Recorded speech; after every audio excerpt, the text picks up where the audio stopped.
তবু আমি শরীরে না পারলে পরেও নিজেকে নিয়ে ব্যস্ত থাকার চেষ্টা করি, নিজের জীবনটাকে নিজের মতো।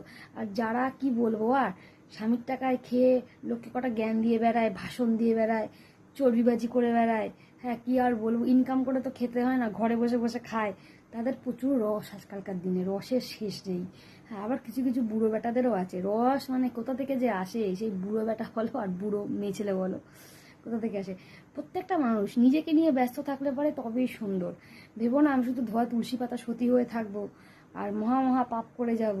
হুম, ওগুলো মরার আগেই কৈফিয়ত দিতে হয়। তাই ওর জন্য নিজের জীবন নিয়ে ব্যস্ত থাকো, নিজের পরিবার নিয়ে ব্যস্ত থাকো, নিজের সন্তান নিয়ে ব্যস্ত থাকো, ভালো খারাপ যাই থাক সব কিছু নিয়ে ব্যস্ত থাকো, দেখবে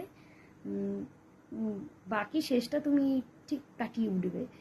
আর তোমার কাছে লাখ কোটি কোটি টাকা থাকলেও তুমি যদি কর্ম ভুল করো না, কোটি টাকা থাকলেও তুমি খেতে পাবে না, কারণ তোমার কর্মটা